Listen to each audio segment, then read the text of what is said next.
Hello everyone, আসসালামু আলাইকুম রহমতুল্লাহি ওয়া বারাকাতুহু। সবাই কেমন আছেন? আশা করি সবাই ভালো আছেন। আমিও ভালো আছি আলহামদুলিল্লাহ। আপনারা দেখতেছেন বি কেয়ারফুল ইউটিউব চ্যানেল এবং বি কেয়ারফুল ফেসবুক পেজ। আপনাদের সাথে আছি আমি কামরুল হাসান চৌধুরী। তো প্রিয় দর্শক, ইতিমধ্যে আপনারা সবাই জানেন সাংবাদিক তহিন হত্যা নিয়ে পুরো দেশ জুড়ে সৃষ্টি হয়েছে চাঞ্চল্য, এবং ইতিমধ্যেই সাংবাদিক তহিন হত্যার সাথে জড়িত ৮ জন আসামিকে পুলিশ গ্রেফতার করেছে। তার মধ্যে প্রধান এবং সবচেয়ে ভয়ঙ্কর আসামি হচ্ছেন কেটু মিজান। এখন বলবেন ভয়ঙ্কর কেন বললাম? ভাই, এত ভয়ঙ্কর লোক আমি আমার জীবনেও দেখিনি। একটা সাংবাদিককে গলা কেটে হত্যা করার পর তাকে পুলিশ গ্রেফতার করেছে। গ্রেফতারকৃত অবস্থায় সে যেরকম আচরণ করতেছে পুলিশের সাথে বা সাংবাদিকদের সাথে, তাকে দেখে মনে হচ্ছে আসলে সে গ্রেফতার হয়নি, সে কোনো অনুষ্ঠানে আসছে এবং সে তার প্রতিভা প্রকাশ করতেছে। তার ভয়াবহ ফেস ল্যাঙ্গুয়েজ এবং ভয়াবহ চোখ রাঙানো এবং ভয়াবহ কিছু ডায়লগ ইতিমধ্যেই নেট দুনিয়ায় ভাইরাল হয়ে গিয়েছে। সে এত বড় একটা হত্যাকাণ্ড ঘটানোর পরও তাকে পুলিশ গ্রেফতার করে ফেলেছে। তারপরও সে বলতেছে আপনারা নাটক সিনেমায় অভিনয় করেন আর আমি করি রিয়েল। তার এই ভয়াবহ ডায়লগ এবং এই ভয়াবহ ডায়লগ দেওয়ার ভঙ্গিটা ছিল খুবই ভয়ঙ্কর, এবং সেই জন্যই আমি বলতেছি সে একজন ভয়ঙ্কর লোক, এবং দেখেই মনে হচ্ছে ড্রাগ অ্যাডিক্টেড। এবং আটককৃত অবস্থায় পুলিশের গাড়ির ভিতরে তার হাতে দেখা গেছে সিগারেট। তো প্রিয় দর্শক, আমরা জানবো আসলে কে এই কেটু মিজান। ভয়ঙ্কর এক অন্ধকার জগতের বাসিন্দা হচ্ছেন এই কেটু মিজান। গ্রেফতার হবার পরও তার অধ্যত্বপূর্ণ আচরণ থেমে থাকেনি। পুলিশের কড়া পাহারায় ও পিঠমুড়া করে হ্যান্ডকাফ লাগানো অবস্থায় শনিবার আদালতে নেয়ার সময় এই কেটু মিজান সবার উদ্দেশ্যে বলে ওঠেন আপনারা করেন নাটক সিনেমায় অভিনয় আর আমি করি রিয়েল। গাজীপুরের সাংবাদিক আসাদুজ্জামান তুহিনকে গলা কেটে হত্যা করার পরও তার নেই বিন্দুমাত্র অনুশোচনা, বরং গাজীপুর মহানগর পুলিশের সদর দপ্তর থেকে আদালতে নিয়ে যাওয়ার সময়ও চোখ পাকিয়ে সাংবাদিকদের দেখে নেয়ার হুমকি দেন তিনি। জামালপুরের মেলান্দহ উপজেলার মাহমুদপুর ইউনিয়নের শিরঘাট মিলনবাজার এলাকার মোবারক হোসেনের পুত্র সন্তান হচ্ছেন এই কেটু মিজান। গাজীপুরে এসে গড়ে তোলেন এক অপরাধের সাম্রাজ্য। গাজীপুর থেকে প্রায় 25-30 বছর আগে তার পরিবার চলে যায় রংপুর। পরবর্তীতে একই এলাকার মোহাম্মদ সুলাইমানের মেয়ে পারুল আক্তার গোলাপীকে বিয়ে করেন এই কেটু মিজান, এবং স্ত্রীকে সঙ্গে নিয়ে মিজান চলে আসেন গাজীপুরে, এবং তার গড়ে তোলা সাম্রাজ্যের সেকেন্ড ইন কমান্ড ছিলেন তার নিজের স্ত্রী। দুজনে মিলে গাজীপুর মহানগরীর চান্দনা চৌরাস্তা এলাকায় নিয়ন্ত্রণ করত এই ছিনতাইকারী চক্র।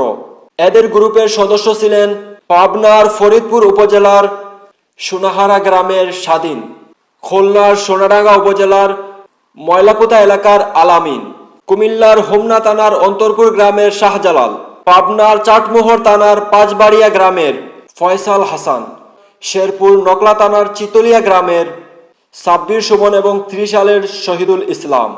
বর্তমানে এই 8 জন আসামি পুলিশ হেফাজতে আছেন, এবং এরা 8 জন সরাসরি এই হত্যাকাণ্ডের সাথে জড়িত ছিলেন, এবং তারা ছিলেন গাজীপুর মহানগরের সন্ত্রাসের ত্রাস, এবং তাদের গডফাদার ছিলেন এই কেটু মিজান।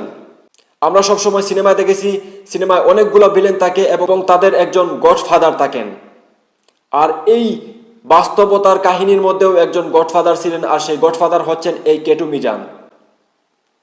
পুরোপুরি সিনেমার ঘটনার মতো, কিন্তু সিনেমায় সেটা অ্যাক্টিং করা হয়, অভিনয় করা হয়, দেখানো হয় মানুষদের বোঝানোর জন্য, কিন্তু এখানে পুরো ঘটনাটাই ছিল বাস্তব।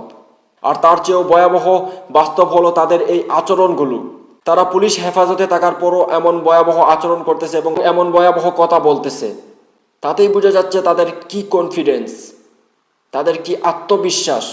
তারা যে গ্রেফতার হয়েছে এবং পুলিশ হেফাজতে আছে সেটা কিন্তু তারা বুঝতেও পারতেছে না, এবং তাদের দেখে সেটা মনেও হচ্ছে না। জানা যায় এই আসামিগুলোর বিরুদ্ধে 29টি মামলা রয়েছে, তার মধ্যে এই কেটু মিজানের নামে রয়েছে 15টি মামলা। এই তথ্য জানিয়েছেন গাজীপুর মহানগর পুলিশ। এই ছিনতাইকারী চক্রের ফাঁদে পা দিয়েছিলেন শেরপুরের বাদশা মিয়া, এবং তিনি সেই ফাঁদ থেকে বেরিয়ে আসতে এবং নিজের প্রাণ বাঁচাতে ঘুষি মেরেছিলেন মিজানের স্ত্রী গোলাপীকে, কিন্তু সে জানতো না এই গোলাপী পুরো চক্র নিয়ে এখানে কাজ করে। গোলাপীকে ঘুষি মারার সাথে সাথেই তার পুরো চক্র এখানে চলে আসে এবং উপর জুপর কোপাতে শুরু করে বাদশা মিয়াকে, এবং সেই সময় ওইখানে উপস্থিত ছিলেন সাংবাদিক তুহিন, এবং তিনি সেটা দেখতে পেয়ে মোবাইল দিয়ে ভিডিও করতেছিলেন। আর সেই ভিডিও করাটাই তার জীবনের কাল হয়ে দাঁড়ালো এবং তাকে প্রাণ দিতে হলো। তো প্রিয় দর্শক, এমনিতেই দেশের পরিস্থিতি দেখে ভয় হয়, তার মধ্যে এই নৃশংস হত্যাকারীগুলোকে দেখার পর আরও ভয় হচ্ছে এবং তাদের সেই ভয়াবহ অঙ্গভঙ্গি আর ভয়াবহ চোখ রাঙানো এবং ভয়াবহ ফেস ভঙ্গি দেখে ভয় হচ্ছে। আসলে এরা কারা? আসলে আদৌ কি এরা মানুষ? এদের ভিতরে কি মনুষ্যত্ববোধ আছে? তো প্রিয় দর্শক, সবসময় সাবধান থাকতে হবে, সতর্ক থাকতে হবে এবং চোখ কান খোলা রাখতে হবে এবং এদের মতো সন্ত্রাসী যাতে দেশে আর গড়ে উঠতে না পারে সেই জন্য প্রতিরোধ গড়ে তুলুন, প্রতিবাদ গড়ে তুলুন এবং এদের বিরুদ্ধে প্রতিবাদ করুন, যাতে করে এদের দৃষ্টান্তমূলক শাস্তি হয় এবং দেশটা সুস্থ পরিবেশে ফিরে আসে।